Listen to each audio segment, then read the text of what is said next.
Second shooter, huh? Despite troops in Iraq, Syria, and sailors in the Middle East, Kamala Harris claims there was not one American troop in war zones. That's only true about Tim Walz.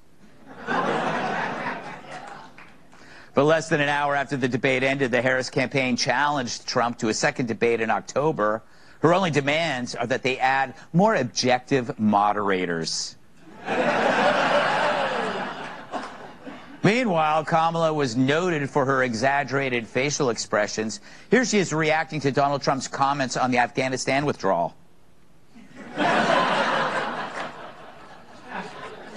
Ah, you guys like some art. All right. Monologue. So as crime remains a major issue in the presidential election, American voters got to witness yet another felony firsthand. It was last night when you saw an entire network sneak up on a candidate and mug him. Instead of asking Trump to shake her hand at the start, Harris should have asked him to hand over his wallet, watch, and phone. But ABC's blatant assault wasn't just on Trump, it was also an attack on you, the voter. Because last night, an entire network decided that their own politics was more important than answering the one question every unsure voter wanted answered. Who the hell is Kamala Harris?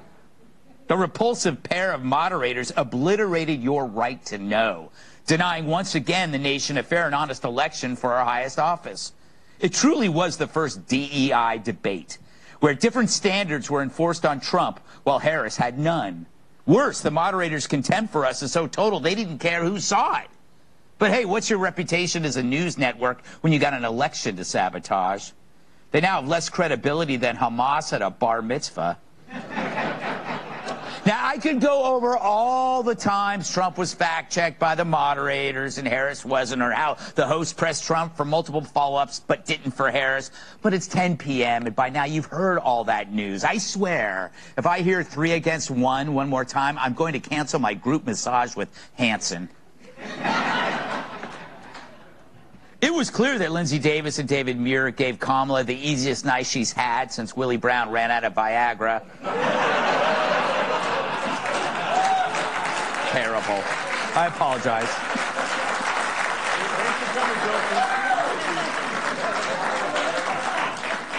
Rather than a policy debate, we got ABC baiting Trump and Kamala piling on. It was designed to make Trump look bad and avoid forcing Harris to explain why she's flipped every position like she did burgers at her make-believe job at McDonald's.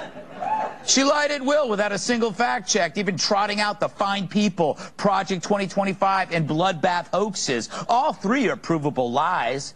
But nothing from Muir and Lindsey, who might as well have been wearing Kamala 2024 hats. Muir's would have had to have been a triple XL. The guy's head is like a microwave with a hairpiece. But perhaps the greatest unmasked question was how Kamala got to be on that stage in the first place. How could the moderators not have asked her about why she hid Biden's dementia from the American people? It took Trump to ask her who is actually running the country right now. What's scary is she didn't have an answer for that either. They didn't even bother with Kamala's newly posted policy agenda, a cut-and-paste job from Joe Biden's old campaign website. Wouldn't that seem relevant to a woman who kept repeating, "I have a plan"? It's clear. ABC the American public. They torpedo... I would say hold your applause, but I know it's hard. They torpedoed the one opportunity for voters to see who Harris really was. And now there's no way that you can actually judge who won or lost the debate. It's like trying to guess the price of a painting once you know it's a forgery. And that's what this debate was, about as real as Rachel Levine's periods. The Dems could say they won, but the public lost. This was the one chance for America to see Harris unvarnished, and ABC chose to varnish her. But you also got to ask, why would Kamala risk trotting out all those debunked hoaxes? Because she knew the fix was in. They were going to run cover for her. It's kind of like me picking a fight at a bar with Tyrus by my side. Why worry? I'll sit back and drink a beer and then take credit for everything. But you also got to wonder why ABC would tank its reputation and spit on the American public to prop her up.